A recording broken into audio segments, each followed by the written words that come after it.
Ladies and gentlemen, this was a targeted attack on a police officer. This was an assassination attempt on a police officer. Last time we had a press conference, there were people, well, how do you know it's gangs? Well, that's part of our job. We know who we're dealing with. But the sad thing is, we have a community that, quite frankly, is still in a denial as far as the gang issues in this community. And more importantly, we have some folks in our community that take real offense when we use the word gang, as if it's an indictment on all people of color. That is not the truth. When we use the word gang, we're talking about a specific criminal activity. And that's what gangs are. They are criminal organizations that do criminal activity. Has nothing to do with color. As a matter of fact, 75% roughly of the gang members in this community are white. So let's get over the race issue. More importantly, we have kids dying in Spokane because of this issue. And it's a double loss because for every kid that dies, there's a kid that goes to prison. Now that violence is targeting law enforcement. That violence is targeting law enforcement across this nation. And quite frankly, you cannot continue to demonize law enforcement and think this isn't going to continue. We're not the bad guys. The narrative is all we ever do is show up and kill people. That is false. That's statistically proven false. That's research proven false. And it's time for people to stop the demonization of your law enforcement. We arrest people for the acts they commit, not the color of their skin. Period.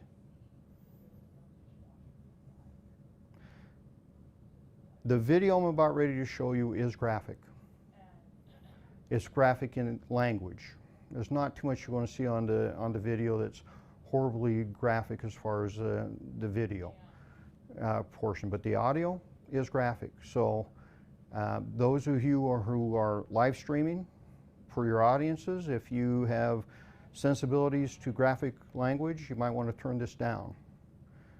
But this is uncut. This is as it was taken off the phone of the suspect who videoed this.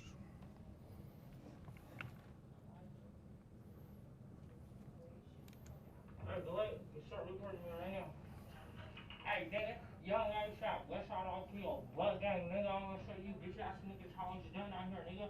Real driller shit, nigga, real mother.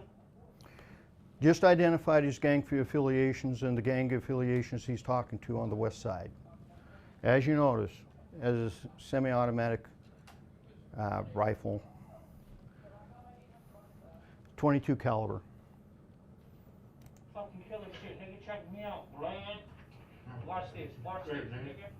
Hey, this is fucking police motherfucking hangout, nigga. He's saying that they have targeted a police cop shop. All right, this is a police hangout.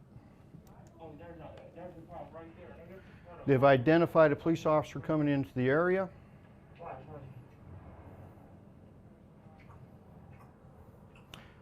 As this police officer drives by, she noticed them and noticed that she was being filmed.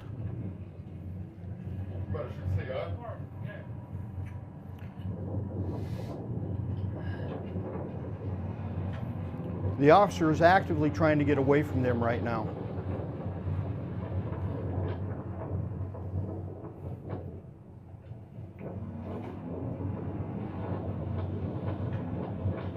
That's how close they got to her.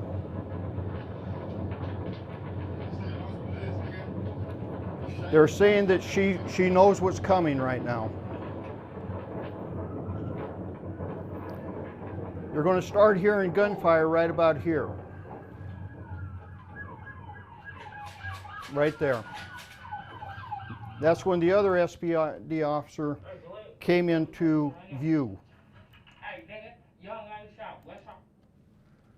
And they switched target from her to him.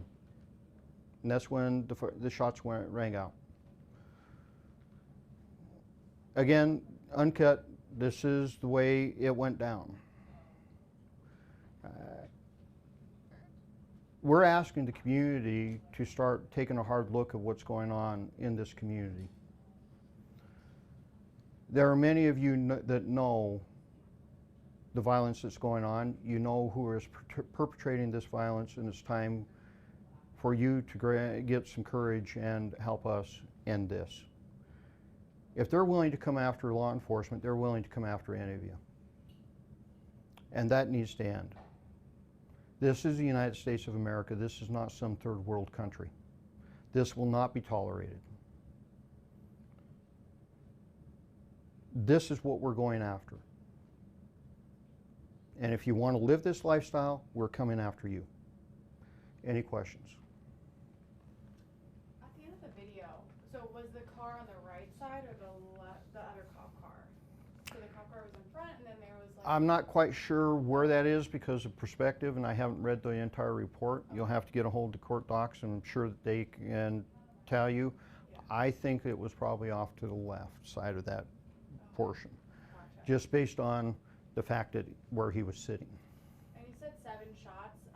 In the court docs, it also says like he was talking to people about it. He's like, I got 50 shots fired or shots off, blah blah blah.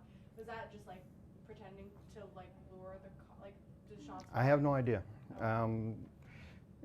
Again, that could be bravado, but they did commit a drive-by shooting before doing this. So you've seen all the court docs. You know what happened here, and you know the disturbing aspect of this is the jail phone calls that you know that are in those court documents. This individual right here is already negotiating with people in prison about his status, because he's basically a made man now. You know, shot a police officer. Well, that status is going to get him put in prison. And my goal is to make anybody that wants to have that status, we're going to put you in the same place.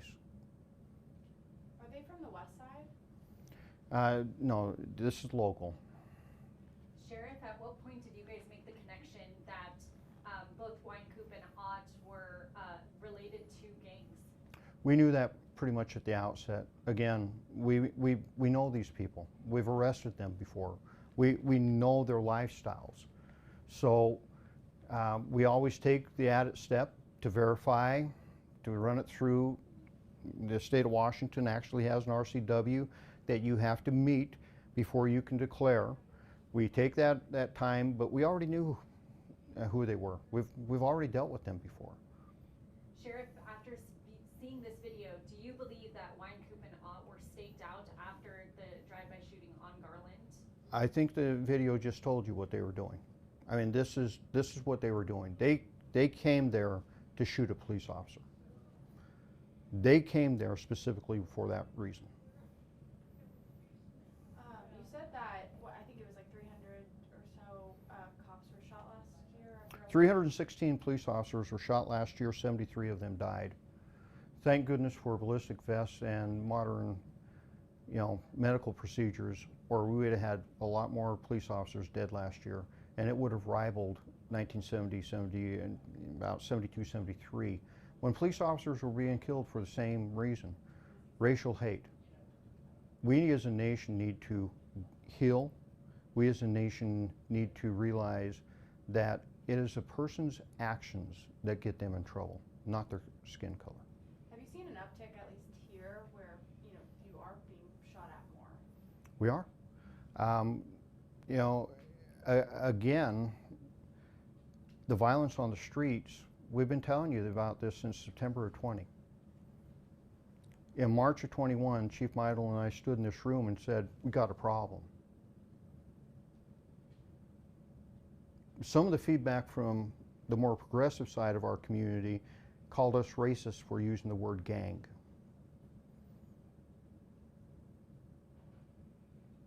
This isn't about race. This is about people's actions. This is about people dying.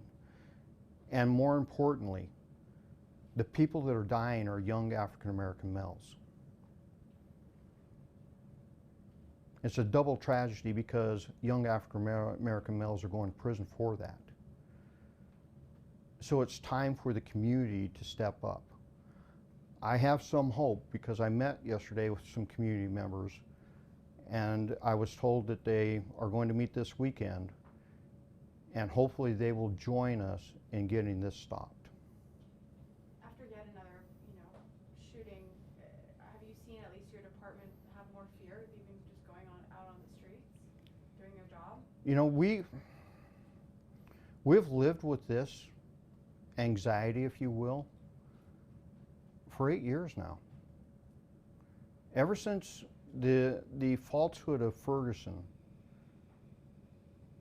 and the demonization of law enforcement, we've lived with this for 8 years. You watch 5 Dallas police officers die because of this. You watch 3 Baton Rouge police officers die because of this. You watched 73 of us die, many of them in ambushes last year because of this. It's time to stop. The one thing that I have great hope in is the fact that the citizens, the people who go to work, raise kids, they get it. Overwhelmingly, they support their law enforcement. In this community, it's about 85%. Nationwide, it's 67%. The narrative of the people don't trust us is statistically proven false. The people trust us. It's time for activists, woke politicians to knock it off. They need to support their police. They need to help us stop this violence before the next young man dies. Sheriff, after viewing this video, obviously, as you mentioned, these men were specifically targeting law enforcement who are tasked with keeping the public safe. For those that have any uneasy feelings about, is my safety in question now and in jeopardy because of this? The answer is yes, most definitively. And the only way you stop this type of violence is with the courage to fight. That fight means giving us the information to put them all behind bars. And that means woke judges need to do their jobs. Woke politicians need to unravel the woke reforms that they did in this state that prevent them from going to prison. We have the ability to save our communities. This is policy now. We do a great job arresting people, but policy prevents us from holding them accountable. It's time to hold them accountable. I was asked in an interview this last week, what about the AG of the United States not be willing to say that violent crime is an issue yet? My answer back was, it's time for him to wake up. And it's time for him to realize that it's policy that's driving this destruction. Change the policy. It's not guns, folks. It's people behind the guns pulling the trigger. You start putting them in prison, this goes away. That is as simple as it is, and it worked. It worked from the 1994 all the way to 2020. It was a proven model. When bad guys go to jail, crime goes down. Sheriff, you said that this was racially motivated. Can you describe that a little bit more? What do you mean by that in this specific incident? Didn't say it was racially motivated. I said what's killing cops is racially motivated. That means there's a hatred in this nation, and we happen to be the scapegoat of that hatred. The racial tension in this nation is causing a lot of this, and that needs to end. Your law enforcement isn't now looking for people of color to arrest or to kill, but that's the narrative that has been driven. We're here to stop this type of violence, and I don't care if they're white, I don't care if they're black, I don't care if they're Asian, I don't care if they're Ukrainian, I don't care if they're Somalian. I don't care. It's the action that we care about. So we need to do something. And it takes the entire community to help us do something. So yeah, race is playing a factor here. You might not want to wake up to that fact, but race is causing a lot of the violence in our communities right now. And we need to put that to rest. And it's going to take courage to do that. It's going to take courage on all sides to admit, yeah, there's been wrong done. How do we move forward? And hopefully, after this weekend, we'll find a path forward. Sheriff, sounds like there's obviously a lot of things you want people to take away from this video, but if you have to narrow it down just for the average citizen on the street, This what is do the you want violence. the takeaway to be for them? This is the violence that's now on our streets. This violence is due to bad policy. The only way this violence stops is to change the policy and to change the narrative of your law enforcement isn't the problem and that we aren't racially motivated when we do our jobs. We simply do our jobs. The race card needs to be put back in the deck. And we need to hold people accountable. And it's going to take the entire community to do that. But this is the violence that is now on our streets. It's been there. You've heard me talk about it. You've seen me put videos up here on, literal gun battles on Sprague and Crestline, rush hour traffic. Amazingly, no one gets hit. We got lucky that day. We got lucky this day that no one was killed. But we haven't been so lucky with the young men that have died because of this violence. Do you feel like people videotaping everything these days and putting Facebook live streaming, social media and all this, do you think it's almost encouraging the bad guys more often to, hey, look at what I'm going to do? Look, is that a concern in law enforcement that they just seem to, it's another tool to say, hey, look what I'm doing, I think I'm pretty cool? That is part of it. But more importantly, what is really causing this is the fact that they know nothing's going to happen to them for committing these crimes. That's the most devastating aspect, is we have created a system where we don't hold people accountable for the crimes they commit. These people, they escaped. One of them escaped, remember? We're not and that was a violent crime they escaped for committing. He should have been in prison. He shouldn't have had the opportunity to escape. But because of bad policy, we are dumping people out of prison that should not be out of prison. Because of bad policy, we don't hold people accountable. This is a policy issue. This is not a police issue because, again, we'll put them in prison all day long. If you keep letting them out, what have you taught them? You can get away with this. No one will hold us accountable. And they'll have people out there willing to go, you only arrested him because he's African American. No, we arrested him because of the action. Now, if you're concerned about that, maybe we need to do something preventative so no other African American youth does this. That's where we solve that problem, is to prevent them from getting into this lifestyle. Pretty hard to do when you have glorified that lifestyle in pop culture. So maybe you need to take a hard look at the culture. Now, a lot of people aren't going to like what I have to say today. But it's a harsh reality. It's time for the community to look itself in the mirror and decide, is this the Spokane we want? Or do you want to have the Spokane that Spokane can be, which is one of the greatest places in this country to live? We're at that crossroads right now. We change policy, hold people accountable, take our streets back so you and your family can feel comfortable going down and visiting these multi-million-dollar parks that we have created in the downtown core, to go to the theaters, to go and do all the great things there are to do in downtown Spokane, rather than, I wouldn't go down there if I had to. The only way this changes is when the policy changes. Last question. Sure. Oh, All right, go ahead. one more question. You got Good. it. Okay. Two more quick. I guess I just wanted to ask, just regarding this specific incident, regarding these two men, Weinkoop and Ott, what do you hope to see in court? I want them to go to prison for a very long time is what I want to see.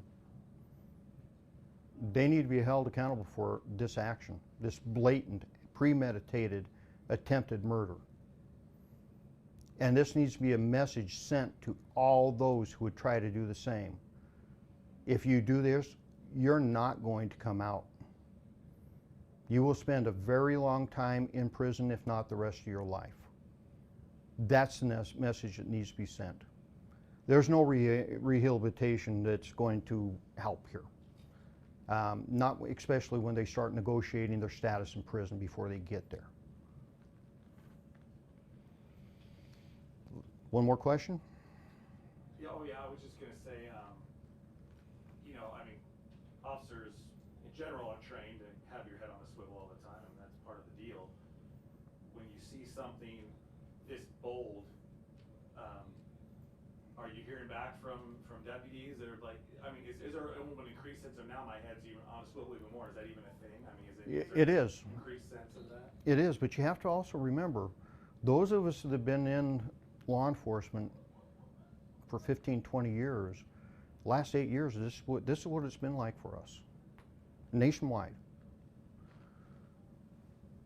In 2016, 7/7/2016, when 5 Dallas police officers were killed, within a week I lost 2 deputies here. First one was a female deputy who walked in and went, you know, Sheriff, that female officer who was killed on the East Coast, 25 years old, I'm 25 years old. She has kids, I have kids. I just can't do this anymore. I can't take that risk. Next deputy that came in said, Sheriff, I love my job. I love doing what I do. But my family has given me an ultimatum, job or family, because they don't want to live this. We forget that there's another side of this, and that's the families that live this just like the police officer lives it. And every time they get demonized, i.e. the police officer, you're demonizing entire families that sit up waiting for people to come home, that dread that phone call late at night. The next person that came in, 15-year veteran. The first 2 were rookies within a year. 15-year veteran came in and went, boss, I can't do this anymore. And he looked like he hadn't slept in months. I can't do it no more. As I tell you what, you got 15 years in. Before you throw away 15 years, I'm going to give you a leave of absence. You go sort it out. And in a year, if you want to come in and tell me you want to lay it down, lay it down. Within 6 months, he came back and he's put his badge back on. We're committed to our communities. We're committed to protecting these communities. Yeah, we live with that fear. But if you think we're going to let punks like this take over our communities where your parents, your family, your kids, our kids live, you're out of your mind. We refuse to let the thug win. I'm just asking the community to help us make sure the thugs don't win, and to put a little bit of attention to the policies that are being passed that make it as impossible for us to hold them accountable. That's what we're asking for. Anything else? One quick follow-up, if you don't mind. All right. My boss texted me. You talked a lot about policy. Is there anything specific policy-wise that you're referencing? You said that word a lot. Oh, Is there a specific how policy about that let's you take a look at the 21 reforms that they said they reformed my profession with. Those were not reforms, folks. They didn't tell us to do anything different other than you can't go after the bad guy. Let's start there. Let's start with the woke reforms that are being tried to be pushed down our throat at a county level that has prevented us from fixing a broken criminal justice system. Let's start there. Those are all policy issues, all things out of law enforcement's hands, but they're not out of the community's hands. The community, we forget, there's not this thing called government. Everybody wants to say the government. In the United States, the people are the government, and they change that government at will. Yeah, maybe you need to start thinking about that.